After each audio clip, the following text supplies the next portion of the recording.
출애굽기 30장 1절에서 16절입니다.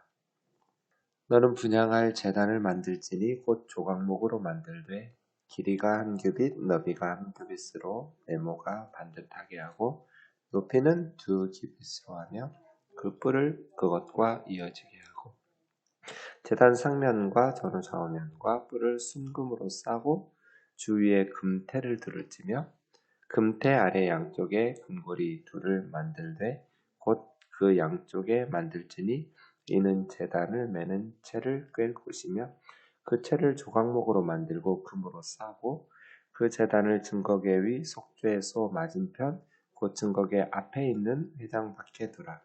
그 속죄소는 내가 너와 만날 곳이며 아론이 아침마다 그 위에 향기로운 향을 사르되 등불을 손질할 때 살을 찌며 또 저녁 때 등불을 켤 때 살을 찌니 이 향은 너희가 대대로 여호와 앞에 끊지 못할지며 너희는 그 위에 다른 향을 사르지 말며 번제나 소제를 드리지 말며 전제에 술을 붓지 말며 아론이 1년에 한 번씩 이 향단 뿔을 위하여 속죄해야 돼 속죄제의 피로 1년에 한 번씩 대대로 속죄할지니라.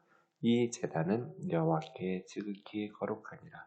여호와께서 모세에게 말씀하여 이르시되 내가 이스라엘 자손의 수요를 조사할 때 조사받은 각 사람은 그들을 계수할 때 자기 생명의 속전을 여호와께 드릴지니 이는 그것을 계수할 때 그들 중에 질병이 없게 하려 함이라. 무릇 계수 중에 드는 자마다 성소의 세겔로 반세겔을 낼지니 한 세겔은 20게라라.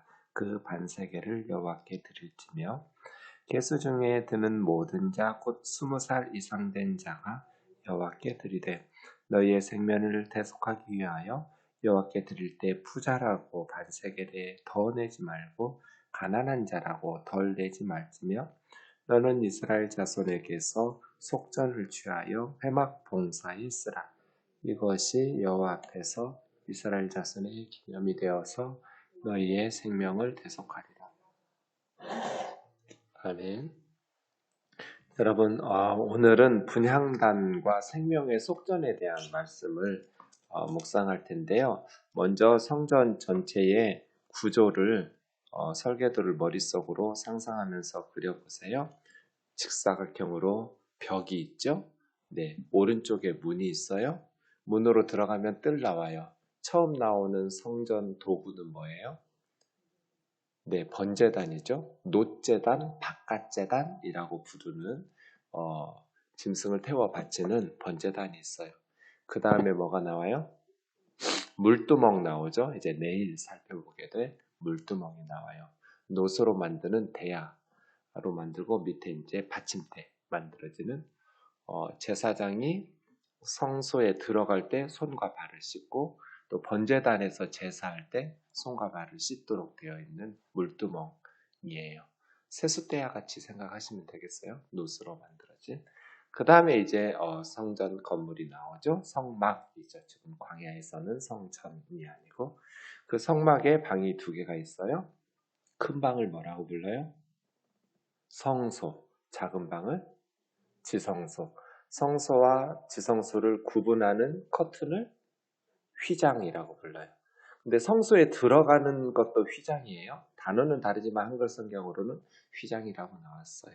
문이 밀고 닫고 이런 게 아니라 커튼으로 되어 있어요. 그렇게 첫 번째 휘장으로 들어가면 오른쪽에 뭐가 있어요?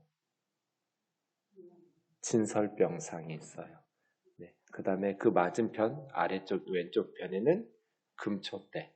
그 다음 휘장 앞에 가운데 쪽에 오늘 살펴보게 될 분향단.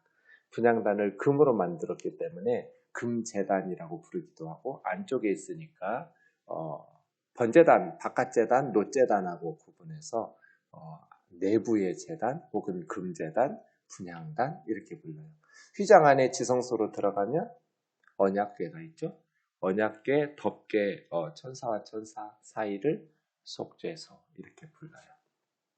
자, 이렇게 머릿속에 두시면 오늘 분향할 제단 금으로 싸서 금제단, 분향단 향을 피워서 사르는 분향단이구나 알 수 있겠죠.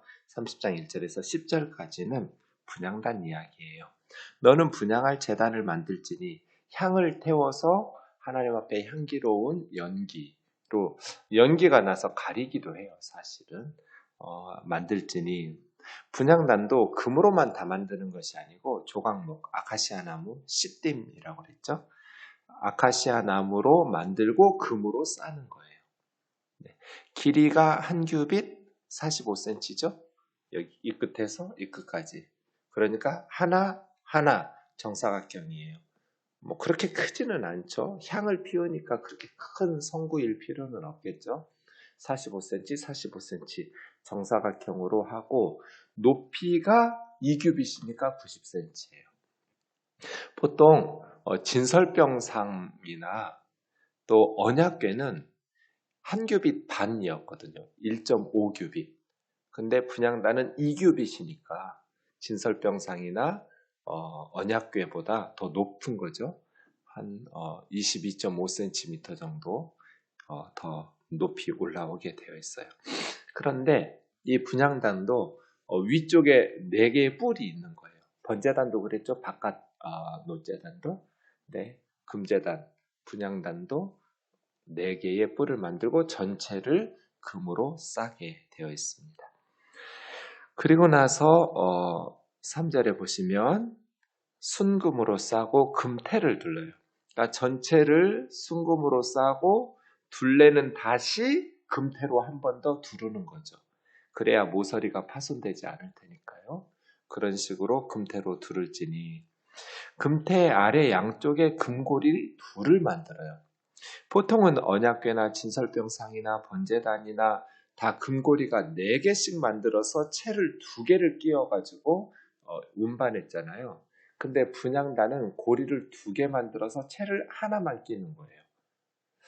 아마도 작으니까 그랬던 것 같아요.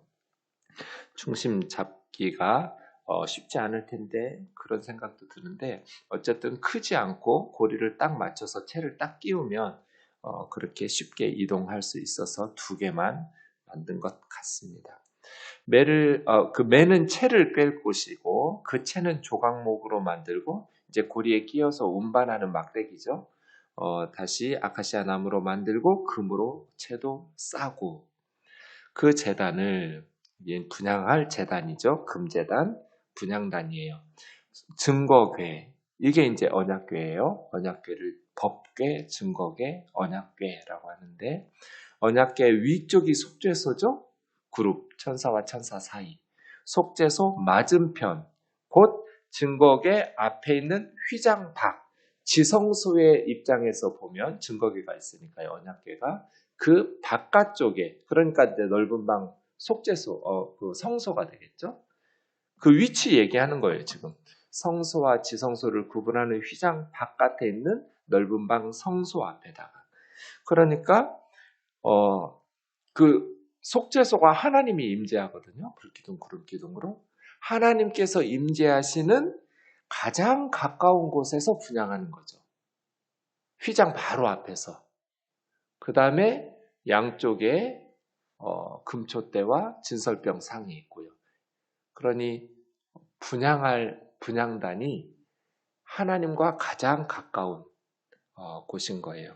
그 속죄소는 내가 너와 만날 곳. 거기에 이제 하나님이 임재하시는 곳이니까요. 그렇게 분향단을 만드는 거예요.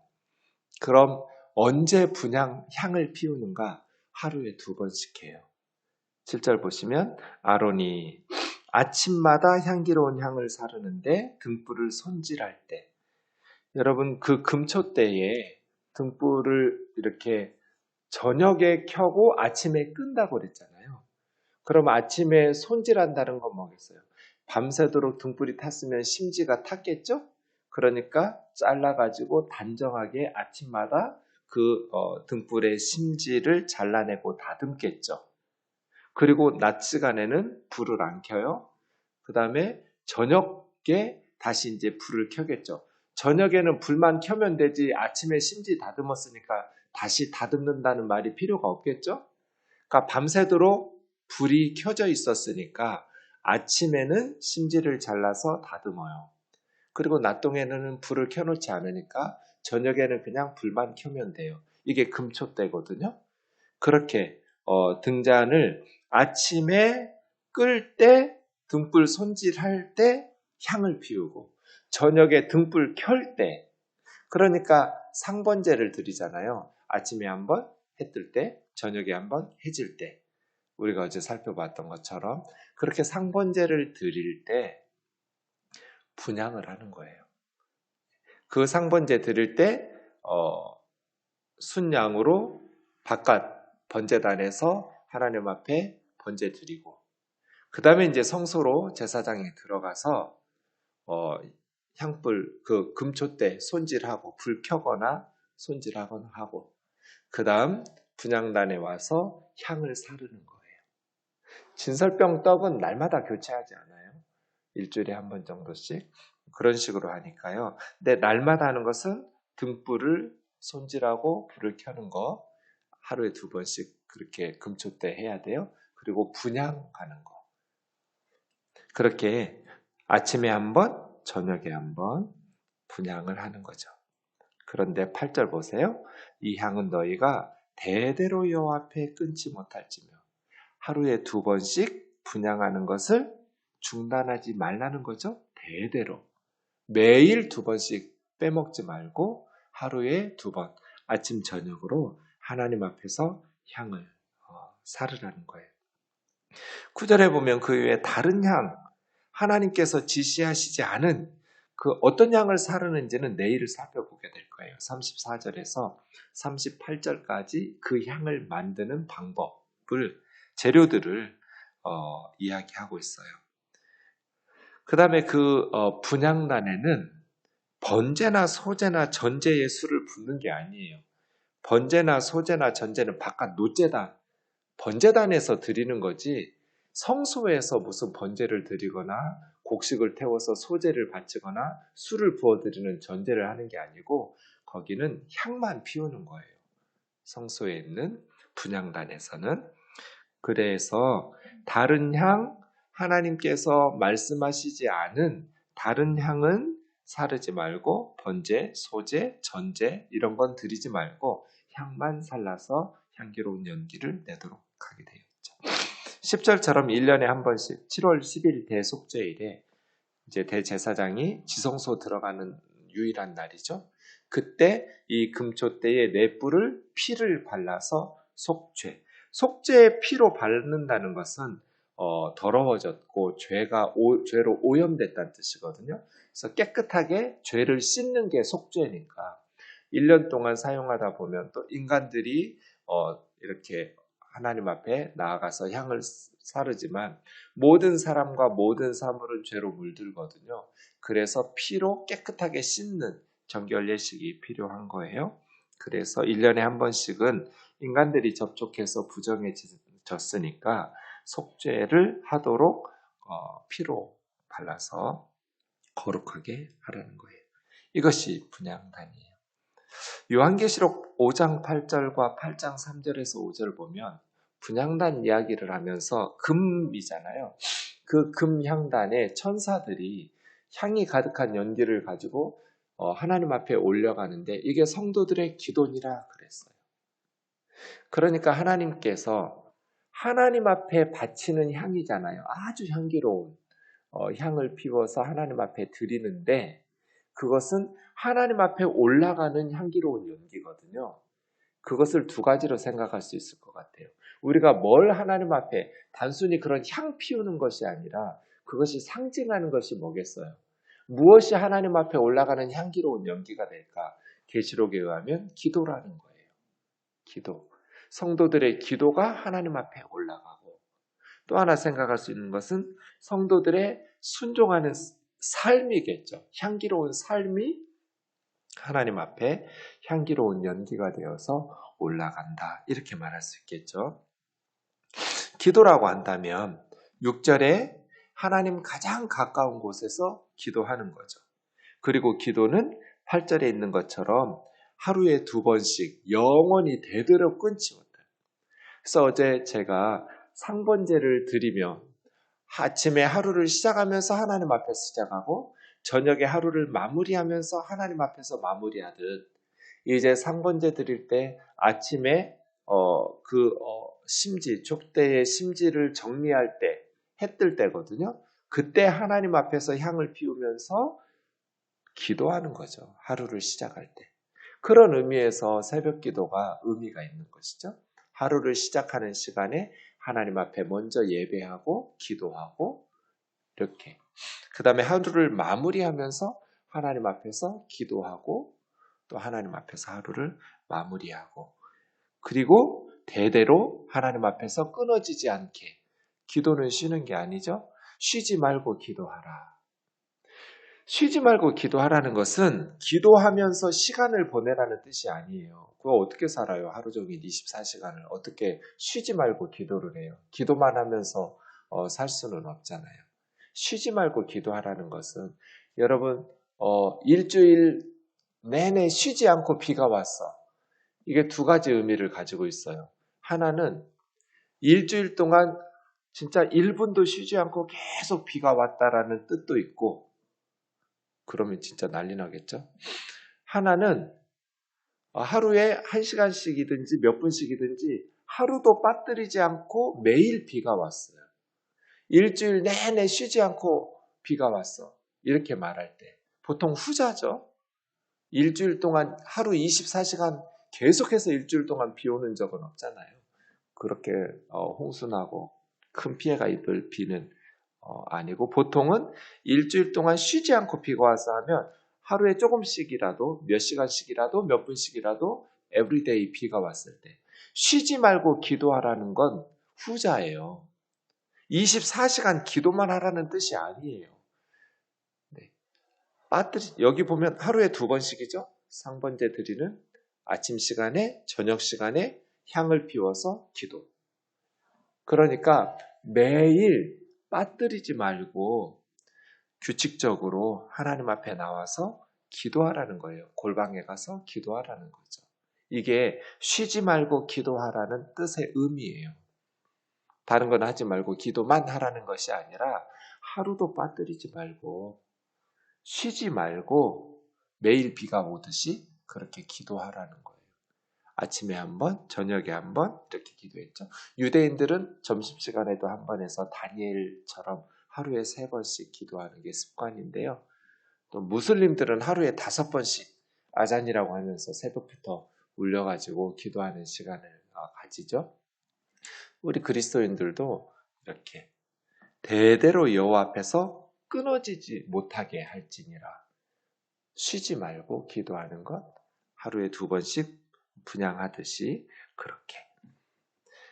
그 다음에 다른 향을 사르는 것, 하나님께서 지시하지 않은 향을 사르면 안 돼요. 분향할 때에는 기도도 내 맘대로 하는 거 아니죠. 이방인들처럼 하지 말라고 중언부언 하지 말라고 예수님께서 말씀하셨잖아요. 그러니까 하나님께서 말씀하신 말씀에 근거해서 그리스도의 은혜로 이런 식으로 분향에 대해서 우리가 생각해 볼 수 있어요. 11절부터 16절까지는 생명의 속전이에요. 12절 보시면 이스라엘 자손의 인구조사할 때 각 사람은 그들을 계수할 때 자기 생명의 속전, 생명의 속전이라는 것은 생명을 구원받은 대가를 내라는 거예요. 헌금으로. 이건 출애굽에서 10번째 재앙이 장자들이 죽는 재앙이잖아요. 그럴 때 이스라엘 백성들은 죽음의 사자가 넘어가서 장자들이 죽는 재앙에서 구원을 받았어요. 이것에 대한 감사 헌금, 감사 예물이 생명의 속전, 죽지 않고 살아난 것. 그들을 계수할 때 질병이 없게 하려 함이라. 네, 사망 중에서 건져주신 하나님의 은혜를 감사하지 않으면 질병이 임한다 이런 뜻이잖아요. 준엄한 심판이 있다. 구원받은 감사가 우리에게 있어야죠. 그거 얼만큼 내냐면 14절에 있는 것처럼 20살 이상의 남자들이네요. 대표로 20살 이상의 남자들이면 이제 경제활동이 가능한 성인이라고 보는 거예요. 이때 전쟁에 나가기 시작하니까요. 20살 때부터. 그리고 제사장은 성전 회막에서 봉사하기 시작하는 전쟁에 참여도 가능하고 일하면서 경제활동도 가능한 20살 이상의 남자 성인들은 반세겔씩 1세겔이 20게라. 게라라는 것이 이제 나달, 콩 그런 뜻이거든요. 그러니까 20개라니까 콩 20개 정도 무게였던 것 같아요. 그런 게 한 세겔인데 그것을 반세겔로. 근데 성수의 세겔로 하래요. 성수의 세겔로 반세겔을 내라는 것은 일반 사회에서 사용하는 세겔의 무게하고 성소에서 사용하는 세겔의 무게가 달랐다는 거잖아요. 성소 세겔로. 일반 사회에서는 11.7g이에요. 1세겔이. 또 왕궁에서는 더 무거워요. 13g이에요. 1세겔이. 똑같은 1세겔인데 근데 성소의 세겔은 몇 g인지 정확하지는 않아요. 어떤 분들은 일반 세겔보다 더 가벼웠다, 10g쯤 됐다 하기도 하고 더 무거웠다라고 추측도 해요. 지금으로서는 알 수 없는데 어쨌든 반세겔이면 5g 정도라고 생각하면 될 것 같아요. 네, 모든 사람은 은으로 5g을 갖다 바치는 거예요. 그렇게 1년에 한 번씩 여호와께 드리는데 15절에 보면 부자라고 해서 더 내지도 말고 가난하다고 해서 덜 내지도 마라. 구원이라는 것은 동일하고 구원받은 생명도 부자 것은 더 귀하고 가난한 자의 생명은 덜 귀하지 않으니 동일하게 생명의 가치는 동일하다는 거예요. 모든 사람들이. 그러니까 생명의 속전은 부자도 반세겔, 가난한 사람도 반세겔. 1년에 한 번씩. 그렇게 걷어서 회막 봉사에 쓰라는 거예요. 회막을 운영하는 도구를 만든다든지 그렇게 성막을 운영하는 비용으로 사용하라. 이것이 여호와 앞에서 이스라엘 자손의 기억하는 바가 되어서 하나님께서 그들을 보면서 기억하셔서 생명을 지켜주시겠다라는 거예요. 네. 하나님의 구원의 은혜를 경험한 사람들이 감사의 예물을 드려라. 구원에 대한 감사가 우리에게 있어야 된다는 거예요. 예수님의 말씀에 의하면 누가복음 10장 20절에 귀신들이 항복하는 것으로 기뻐하지 말고 너희 이름이 하늘의 생명책에 기록된 것으로 기뻐하라고 주님 말씀하시잖아요. 그러니까 우리가 정말 기뻐하면서 감사해야 될 것은 물론 귀신들이 항복하는 것, 세상에서 이룬 업적들, 열매들로 인해서 그것이 세상 일이든지 주의 일이든지 그 열매들로 인한 기쁨이 있죠. 귀신들을 축사하고 영혼들을 전도하고 구원해내고 회복시키고 큰 기쁨이 있죠. 그런데 그것보다 더 크게 기뻐해야 될 것이 구원받은 기쁨이거든요. 너희 이름이 하늘의 생명책에 기록된 것을 더 기뻐하라고. 성도들이 세상에서 가장 기뻐해야 될 것이 뭐예요? 구원받은 기쁨이에요. 이 생명의 속전이 구원받은 감사 예물이거든요. 애굽의 장자들, 애굽 사람들이 다 죽을 때 거기서 죽지 않고 구원받은 생명을 구원해 주신 하나님에 대한 감사. 그리스도인들이 세상의 것을 이룰 때 기쁘죠. 그러나 그것보다 더 기쁜 거 혹은 교회에서 전도하거나 귀한 선교와 구제의 열매들을 이룰 때 기쁘고 행복하죠. 그런데 가장 크게 기뻐해야 될 것은 내가 구원받았다는 거. 예수 그리스도를 믿음으로 내 이름이 하늘의 생명책에 기록되어 있으므로 천국 백성 되어 구원받았다라는 기쁨. 이것이 가장 커야 된다는 거예요. 이것이 하나님께서 잊어버리지 말고 해마다 바치라고 말하는 생명의 속전이에요. 중요한 건 15절 같아요. 생명의 가치는 동일하다는 거. 부자라고 해서 더 내지도 말고 가난하다고 해서 덜 내지도 마라. 다른 재산은 형편에 따라서 다르게 내요. 부자는 소 바치면 가난한 사람은 똑같은 속죄되라도 새 바쳐요. 새 낼 것도 없으면 그냥 곡식으로 피 흘림 없이도 속죄 제사가 가능해요. 가난한 사람들도 낼 수 있도록. 그런데 생명의 속전은 그렇지 않아요. 가난한 자나 부유한 자나 모두 반세겔이에요. 동일하게. 하나님 앞에서 인간은 모두 다 평등하다는 거잖아요. 생명의 가치는 동등하다는 거예요. 이거 우리의 가치관이어야 돼요. 가난한 사람이라고 해서 죽어도 되는 생명은 없어요. 부유한 사람의 생명이라고 해서 가난한 사람보다 더 소중한 생명이 아니에요. 장애인이라고 해서 덜 소중한 생명 아니고 죽어도 되는 생명 아니에요. 건강하다고 해서 더 중요한 생명도 아니고 죽어서 안 되는 생명도 아니에요. 사람 위에 사람 없고 사람 아래 사람 없는 거예요. 생명의 가치는 하나님 앞에서 모두가 평등하다는 거예요. 구원의 은혜는 하나님께서 공평하게 나누어 주신다는 것이죠. 이것이 생명의 속전이죠. 가난하다고 해서 성도의 의무를 안 해도 되는 건 아니에요. 구원받은 감사에 생명의 속전은 동등하게 부자하고 똑같이 내야 돼요. 1년에 한 차례씩. 내가 가난하니까 이게 한 달란트 받은 사람이잖아요. 나는 하나님이 주신 게 없으니까 안 해. 그래도 돼요? 가난하면 가난한 대로. 과부의 2렙타를 예수님께서 가장 많이 헌금했다고 그랬잖아요. 부유하면 부유한 대로. 각각 성도는 하나님 앞에서 물질로, 기도로, 몸으로 감당해야 될 사명을 잘 감당하는 것이죠. 기도하겠습니다. 사랑하는 하나님 아버지,